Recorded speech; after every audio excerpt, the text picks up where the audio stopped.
Live from WTVO 17 and your home team. Eyewitness News at 5 starts now.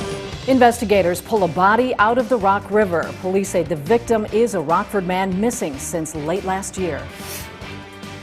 It will be a new decade, and I feel it's time for a new voice. Representative Sherry Bustos says she will not run for re-election. She recaps highlights from her decade spent representing the land of Lincoln. I saw a frog. I saw bumblebee too. Special education students experience the sights and sounds of nature. They take us along for their morning hike. Good evening, I'm Mimi Murphy. Eric is off tonight. A woman is hurt during an afternoon shooting in Rockford. Police say this happened around 2 near the intersection of 7th Avenue and 18th Street. That's south of Charles. Investigators tell us the victim is being treated at a local hospital. No word on her condition. If you know anything about the shooting, call police or Crime Stoppers. Today's shooting marks the 4th in the last 2 days. Earlier today, local faith leaders and organizers rallied, calling on the city to set aside $3 million to create a violence prevention office. Live Free Rockford says the investment could help reduce gun crime. One of today's speakers survived the Don Carter Lane's mass shooting. Dylan Saraki has his story. Advocates say after 36 people were killed throughout the city in 2020, now is the time to open a dedicated violence prevention office in Rockford. One of those who spoke on the importance of cutting down on gun crime is Prentice Wynn. The teenager survived after being shot in the face when a gunman opened fire at Don Carter Lanes last December. I caught up with him and his mom Diane, who say they don't want other families to have to experience what they've been through. I don't think as a mother you should have to talk to your children about if someone gets to shooting in a place to run, to get out. And that's the type of conversations that I had with my son before he left home. Black children shouldn't worry about getting shot at a young age. We just trying to live life and grow up like everybody else. Live Free Rockford leaders say they're currently working on a canvassing campaign to encourage community members to call their aldermen and try to secure the funding. I'll have more on their plans coming up tonight at 9 and 10. In Rockford, for your home team, I'm Dylan Saraki. The search for a missing Rockford man comes to an end. Police say Patrick Ream's body was found in the Rock River yesterday. Investigators discovered the remains in the water near Lowell Park and the West Bank in Dixon. Multiple agencies were involved in the recovery. The Lee County coroner identified the body as that of the missing 28-year-old. Eyewitness News spoke with Ream's brother during a search party in December. He told us Patrick left his phone, wallet, and keys at home before disappearing. The cause of death has not been released. An increase in opioid and stimulant usage became prevalent during the pandemic. Now experts are seeing those drugs here in the state line. Rachel Perry breaks down the numbers. They enjoy the opiate high, but they just crave the methamphetamine more. Once considered a rural drug of choice, methamphetamine is moving into cities. Brightside Recovery Chief Clinical Officer Chris Gleason says he's seen the increase here in the state line. I would say it's at least 40 to 50% more clients coming in with methamphetamine than prior to the epidemic. U.S. overdose deaths surged during the start of the COVID-19 pandemic.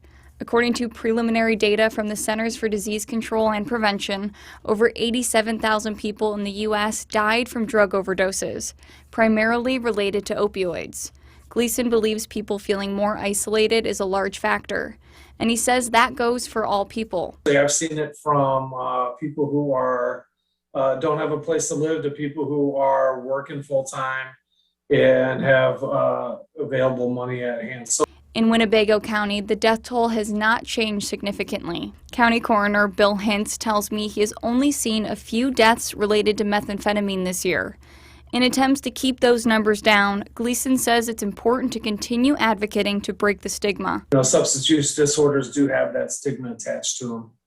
We're talking about people who have a legitimate medical disease, not just a habit or behavior. Brightside Recovery is continuing to offer supports and services during the pandemic for those struggling with addiction. For your home team, I'm Rachel Perry. Rockford's top cop puts in his last shift as chief. Dan O'Shea is retiring. He's been the Rockford Police Department's chief for the last 5 years. But O'Shea has been in law enforcement for over 3 decades. The Four Cities Police and Fire Commission named Randy Burke as interim chief. A search firm has been hired to find O'Shea's permanent replacement. A state line lawmaker ends a chapter. Congresswoman Sherry Bustos says she will not run for re-election in 2022. Bustos has represented Illinoisans in Washington for a decade. She released a video today thanking the community for their support. Bustos says she's proud of the work she accomplished in the 17th District, such as securing funding for the Chicago Rockford International Airport, Family Justice Center, and cleanup of the Rockford brownfield sites. Now, make no mistake, I'm still here to fight for you throughout the remaining 20 months of my term. As for the next chapter, well, it will always be my goal to think big and deliver results. It's unclear what Bustos' next steps will be. Republicans Esther Joy King and Charlie Helmick will campaign for the empty seat. A former Marine is recognized for helping the community. The Byron Area Chamber of Commerce surprised Jerry Olson with the Hometown Hero Award. Part of the award was giving Olson a $5,000 check. Olson's been nicknamed the Jerry of all trades for his willingness to help people at any time. The former Marine tells us he hopes he inspires others to give back. Probably because I've presented a lot of flags to fallen military members, and a lot of things resonate at that moment. Is there's a legacy that's being left behind. So what legacy can you leave for somebody else to follow or emulate? And if you can do something for the youth in the area to say, not only can I do that, but I can do better, then I think we're leaving a good footprint for them to follow. Olson says some of the money will go towards helping veterans. Special education students in the Rockford School District have a unique opportunity. After completing 4 years of traditional high school, students can go on to learn job readiness skills. And some of the places they go are pretty amazing. When the backyard of your school is a beautiful park, taking advantage of all that Mother Nature has to offer is a no-brainer. In the fall, we could barely get them out of the school. They didn't want to go walk. The walks were very short and we'd be back here. And then pretty soon the walks started getting longer and they started asking questions. We started building teamwork with the kids. Hikes in Page Park are a therapeutic part of RPS 205's Transition Services program. Educators from Severson Dells help students explore the park. I love the rocks and the stream. I'm just a big fan of nature, really. That enthusiasm could help students like Daniel land a job down the line.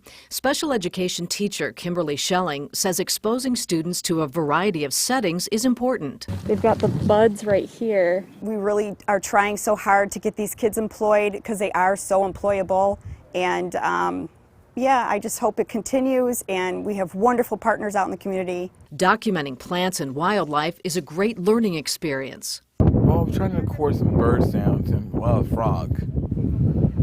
Whenever I can hear that sound I didn't hear before.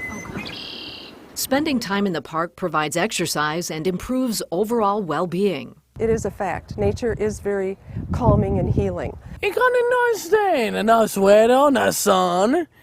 It made me happy. I got it. Did you get it? Let's see. Thank you for coming out today. The program has plenty of community support. Hoffman House and a donor provided lunch for the group after today's big hike. Trading cards are making a massive comeback amid the pandemic as hopefuls wait in long lines outside stores banking on a rare find. We hear what keeps one man coming back after the break. Sun-filled skies for us this afternoon. A louder temperatures to climb into the 60s, not too far from where we should be for this time of year, but the winds pick up in a big way tomorrow.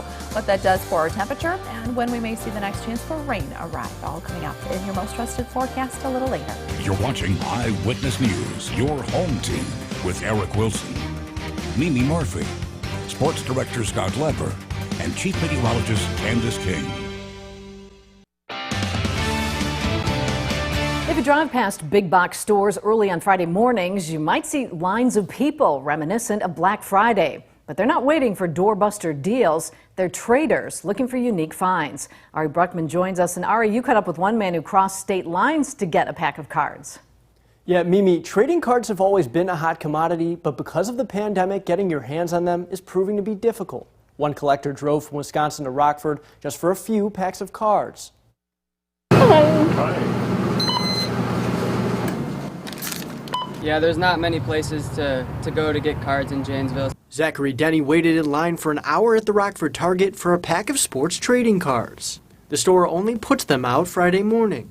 He says the waiting game is frustrating. We went to the Target about an hour before they open, waiting in line to try to get some cards.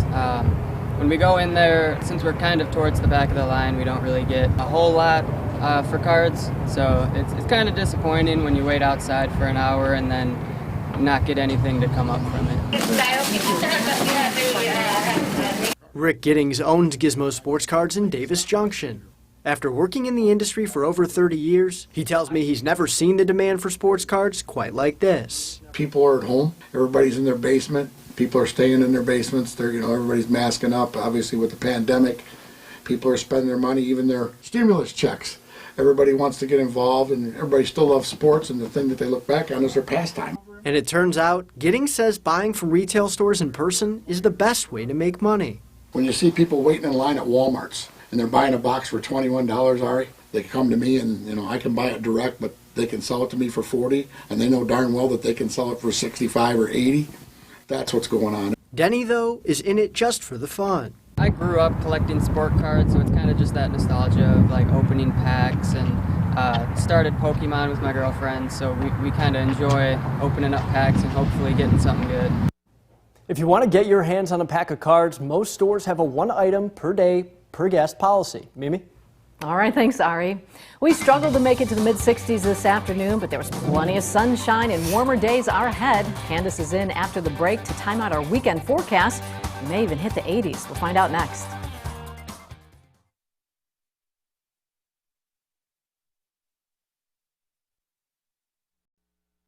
Now, your first warned weather forecast with Chief Meteorologist Candice King. Well, we've had plenty of sunshine this afternoon. A live look at the Mercy House Sky Track camera now over downtown Rockford. And those clear skies, they are going to stay with us through the rest of this evening. Good news, too, for the evening. Kind of the breezy winds we've had from the west and northwest, those coming down as high pressure continues to move closer to us. We had some fair weather cumulus clouds pop just to the east, but we'll keep that clear sky for much of this evening. We look a little further upstream, and we've actually got a few more clouds working in from the high plains into the upper Midwest. High pressure located overhead. Currently, we've got another low pressure system back up across the far northern Rockies. Warm front stretching from that low will pull through during the day tomorrow and bring our temperatures from the 60s we were at today into the low 80s for tomorrow afternoon. But it is going to get windy. That high pressure system will slide to our southeast tomorrow. Low pressure will continue to strengthen. We've got a squeeze play going on between those two as that wind picks up from the southwest, gusting as high as 45 miles per hour during the afternoon tomorrow. So because of those gusty winds, a wind advisory has been issued for a portion of the area, including us here in Rockford, Belvedere, Rochelle, DeKalb, and even up in Janesville. Now, along with the wind tomorrow and those warmer temperatures, our relative humidity may be down just a bit during the afternoon. So that could elevate the fire risk for tomorrow. So you might want to hold off on any outdoor burning, as the combination of the strong winds, warm temperatures, and low relative humidity could cause any fires or outdoor burning that may develop to rapidly spread. The one thing we have going for us, things have really kind of greened up over the last couple of weeks. So that is a limiting factor as to just how dry it is and how quick anything could spread. However, our neighbors to the north, fire weather watch has been issued for Green, Rock, and Walworth counties going into effect at noon until 8 o'clock tomorrow. That's because a little more dry up there, and actually southern Wisconsin dealing with more dry and moderate drought conditions. 64 temperature in Rockford, 61 in Freeport, we're 61 in Rochelle, 62 for our weather watcher Bob here on the southeast end of Rockford, and Ben up in South Beloit just checking in here this evening. 62 degrees as well. You can tell where that warm front sits as temperatures are in the 70s and the 80s back across the plains. So as that warm front moves closer to us, we'll see those numbers climb. Now we are going to get a little more cloud cover in here overnight tonight and to start off tomorrow. tomorrow. I think we'll see some clouds during the morning hour on Saturday. Wouldn't be surprised too as that warm front begins to lift northward. We get a sprinkle or two from that, so don't be surprised if you see a sprinkle during the morning hours. Partly cloudy skies then for tomorrow afternoon. Windy or dry through Saturday night. The chance for showers and thunderstorms will then increase once we head into Sunday evening, Sunday night, as an area of low pressure moves closer to us. And this would be our best time to get some rainfall, especially going into Monday. After that, Mimi, our temperatures, they are going to drop. While we start off the first full week of May, it also looks like we'll be trending downward in that temperature department. Highs staying in the lower 60s. All right, thanks, Candice. David's in for Scott next to talk sports. The Bears welcome Justin Fields to Hallis Hall today after taking him in the first round of last night's NFL draft. David tells us his thoughts on the former Ohio State QB. Now, the Napleton Sports Desk with David Greenberg.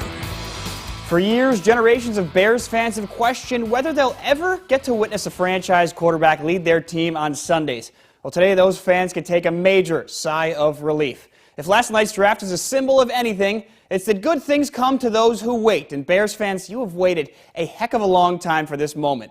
And I'm here to tell you that I believe Justin Fields has all the capabilities of becoming a premier quarterback in the league and the first in the history of the Chicago Bears organization. But don't just take it from me. Take it from the former Ohio State quarterback, because that's the standard he holds himself to. I expect myself to, be a franchise quarterback. I came from a big program like Ohio State where, the fan base is very passionate about their sport. So there's definitely no added pressure. I expect myself to be a franchise quarterback and one day, hopefully a top 5 quarterback in this league. For Packers fans, yesterday was a tough day. It started before the draft as reports came out that Aaron Rodgers, quote, has no plans to return to the team. And during the draft, they selected Eric Stokes, a cornerback out of Georgia that some fans did not approve of. To me, the wording of the initial report is significant, saying Rodgers has no plans to return to the team, not he's unhappy or wants an extension, I think means a lot. Despite the news, GM Brian Gutekunst says Rodgers is not going anywhere anytime soon. I think you got to keep in mind, how much we want Aaron to be here and how important he is to our organization. So I think, like I said, I'm optimistic, and we'll see how it unfolds. Well, Trevor Lawrence going #1 overall to the Jacksonville Jaguars might have been the least surprising pick of the night. The Jags' second pick of the first round did come as a bit of a shocker when they took Lawrence's college teammate, running back Travis Etienne, with the 25th overall pick. After the year that Rockford native James Robinson had last season, I don't think anybody really expected this, but new head coach Urban Meyer said it's all a part of the plan. I see Carlos and James, the 1-2 downhill, powerful running backs. And I see Travis, there's times we could be in 2 backs, and Travis is a guy that goes out. Or, we're still playing with it. But he's certainly a third down back, and he's a guy that he's a matchup issue for a defense. So for sports, we'll be right back.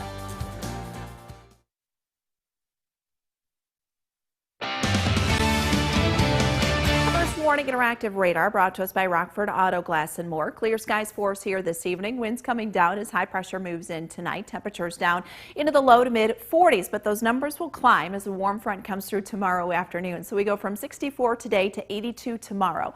It is going to be pretty windy though. Southwest winds could gust as high as 45 to maybe even 50 miles per hour during the afternoon. A couple of showers or at least a sprinkle possible early on Saturday and then dry. Chance for rain, thunderstorms Sunday and Monday. All right, thanks, Candice, and thanks for watching. Have a good evening.